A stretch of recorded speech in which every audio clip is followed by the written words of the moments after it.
নমস্কার বন্ধুরা, জ্যোতিষ ধর্মকথা ইউটিউব চ্যানেলে আপনাদের সকলকে আর একবার স্বাগত জানাই। সকলকে স্বাগত জানিয়ে আমরা আজকে আলোচনা করব মাসিক রাশিফল ডিসেম্বর 2024 কেমন যাবে। আজকে আমাদের আলোচনার বিষয় থাকছে মিথুন রাশিকে নিয়ে। মিথুন রাশির জাতক বা জাতিকা যদি আপনি হয়ে থাকেন, তাহলে ডিসেম্বর 2024 আপনার জীবনে কি প্রভাব বিস্তার করতে চলেছে, কতটা ভালো ফল পাবেন, কতটা খারাপ ফল পাবেন, অবশ্যই আপনারা কিন্তু আজকের ভিডিওর মাধ্যমে বিস্তারিত জানতে পারবেন। যারা মিথুন রাশির মানুষ রয়েছেন, 2024 সালের একেবারে শেষতম মাস ডিসেম্বর মাসে আমরা চলে এসেছি। তো এই ডিসেম্বর মাসটা আপনাদের ক্ষেত্রে অবশ্যই বলবো মঙ্গল হচ্ছে সম্পর্ক এবং শক্তির গ্রহ। তো মিথুন রাশির যারা জাতক বা জাতিকারা রয়েছেন, আপনারা লক্ষ্য করবেন এই সময়টাই কিছু স্বাস্থ্য নিয়ে দুশ্চিন্তা আসতে পারে। আপনারা স্বাস্থ্যকে একটু দেখভাল করার চেষ্টা করবেন। বিশেষ করে গুরুতর পিঠে কোনো ব্যথা আপনি অনুভূত করতে পারেন। সম্পর্কের দিক থেকে আপনার জীবন সঙ্গীর সাথে দেখবেন সম্পর্কের মধ্যে কোনো চাপ টানাপোড়েন এগুলো দেখতে পাবেন। আপনাকে আপনার সঙ্গীর সাথে সেই দিকগুলো ঠিক রাখতে হবে। স্বাস্থ্য এবং সম্পর্কের ক্ষেত্রে কিছু উৎসাহ আপনি কিন্তু হারিয়ে ফেলতে পারেন। তবে কর্মজীবনের দিক থেকে মোটামুটি জায়গাটা ভালো খারাপ মিশ্রিত হতে চলেছে। কর্মজীবনে উন্নতি, পদোন্নতি, কর্মজীবনের ক্ষেত্রে বিভিন্ন সুযোগ সুবিধা এগুলো আপনি লক্ষ্য করবেন। তবে অন সাইটে কোনো ইনকাম করার সুযোগ কিন্তু এই সময় আপনি পাবেন।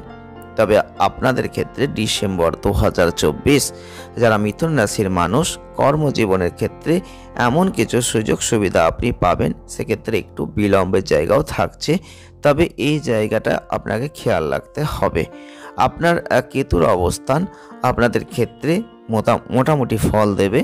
সম্পর্কের ক্ষেত্রে স্বাচ্ছন্দ্য সমস্যা একটা জায়গা তো থাকছেই। অর্থ ব্যয়ের জায়গাটা স্বাস্থ্যের দিক থেকে বেশি আপনি লক্ষ্য করবেন। যারা কর্ম করছেন, কর্মজীবনে রয়েছেন, তাদের কিন্তু কিছু ভালো ফল আপনি লক্ষ্য করবেন।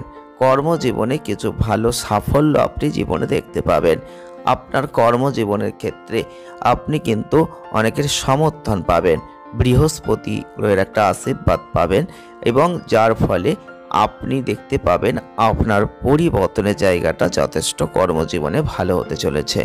মিথুন রাশির যারা জাতক বা জাতিকারা রয়েছেন, চাকরি করুন বা ব্যবসায় করুন, অবশ্যই একটা ভালো জায়গা আসবে। তবে মাঝে মাঝে চাকরিতে একটা অসন্তুষ্টির জায়গা আপনি দেখবেন। আপনার সিনিয়র সহকর্মী যারা রয়েছেন, ভালো সম্পর্ক বজায় রাখা আপনার জন্য অপরিহার্য।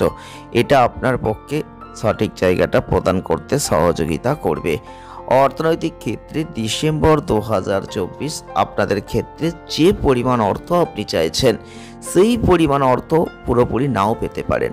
তবে অর্থ যে উপার্জন কম হবে তা কিন্তু নয়, অর্থ উপার্জন প্রচুর হবে। অপ্রত্যাশিত মাধ্যম থেকে কোনো অর্থ আসবে, কিন্তু অর্থ সঞ্চয় করার জায়গাটা একটু দুর্বল আছে। ভ্রমণের সময় অর্থকে ঠিক রাখার চেষ্টা করবেন। যদি আপনি ব্যবসা করেন, তাহলে মাসটা আপনার জন্য বেশি লাভের জন্য উপযুক্ত নয়। এই মাসটা আপনার লাভের জায়গার ক্ষেত্রে একটা ব্যবধান সৃষ্টি করবে। আপনি অবশ্যই সেই দিকটা খেয়াল রাখবেন। একটু উদ্বেগ থাকছে। ব্যবসার ক্ষেত্রে ব্যবসায়িক অংশীদারদের সাথে কঠিন প্রতিযোগিতার জায়গা কিন্তু থাকছে। তবে স্বাস্থ্যের দিক থেকে 2024 সালের শেষতম মাস ডিসেম্বর মাস, যারা মিথুন রাশির মানুষ, স্বাস্থ্য কিন্তু ভালো থাকবে না। স্বাস্থ্যের ক্ষেত্রে অর্থক্ষতি এবং আপনাদের ক্ষেত্রে স্বাস্থ্যের দিক থেকে একটু খেয়াল রাখতে হবে, কারণ শরীর স্বাস্থ্যের জায়গায় ভালো শক্তির অভাব, উৎসাহ এইগুলো কিন্তু হারিয়ে ফেলবেন। হজমজনিত কোনো সমস্যায় আপনি ভুগতে পারেন। গলা সম্পর্কিত কোনো সংক্রমণ আসতে পারে, খেয়াল রাখবেন। যারা প্রেম করছেন, বৈবাহিক জীবনে প্রবেশ করেছেন, তাদের জন্য মোটামুটি ফল কিন্তু এই মাস দিয়ে যাবে। আপনি যদি প্রেমের মধ্যে রয়েছেন, আপনার প্রিয়জনের সাথে প্রেমের সৌহার্দ্যপূর্ণ সম্পর্ক আপনি বজায় রাখতে পারবেন না, সেক্ষেত্রে কিছু সাফল্য পাবেন, কিছু অসাফল্য দেখবেন। বিবাহিত জীবনে প্রবেশ করেছেন, সেক্ষেত্রে আপনাদের কিন্তু মঙ্গল এবং শুক্র কিন্তু আপনাদের কিছু ভালো ফল দেওয়ার চেষ্টা করবে। কিছু ক্ষেত্রে প্রেমের জীবনে মোহনীয়তার একটা জায়গা অনুপস্থিত দেখবেন। তবে যদি প্রেমে পড়েছেন, আপনি যদি ইতিমধ্যেই বিবাহিত হয়েছেন, তাহলে এই মাসটা বিবাহিত জীবনের সুখ আপনি কিন্তু দেখতে পাবেন মাঝে মধ্যে। যদি বিবাহ করতে চান, তাহলেও কিন্তু এই সময়টা আপনি এড়িয়ে যান। এই সময়টাই যুক্তিযুক্ত নয়। তবে পারিবারিক সম্পর্কের দিক থেকে 2024 সালের শেষতম মাস ডিসেম্বর মাস আপনাদের ক্ষেত্রে বলবো যে বৃহস্পতির যে অবস্থান, পরিবারের সুখ শান্তির জায়গাটা একটু দুর্বল থাকছে, কখনো ভালো কখনো খারাপ। আপনারা লক্ষ্য করবেন আপনার পরিবারের ক্ষেত্রে আধ্যাত্মিক উদ্দেশ্যে পরিবারের সদস্যদের সাথে কিছু ভ্রমণ আসতে পারে।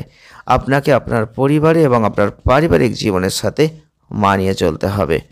এবং প্রতিকার কি করবেন? প্রত্যেক দিন পারলে বিষ্ণু সহস্রনাম স্তোত্র জপ করবেন, প্রত্যেক দিন অঙ্গধায় নম জপ করবেন। বুধবার দরিদ্র শিশুদের স্কুলের কোনো নোট বই খাতা পেন এগুলো দান করতে পারেন, সেটা কিন্তু ভালো হবে।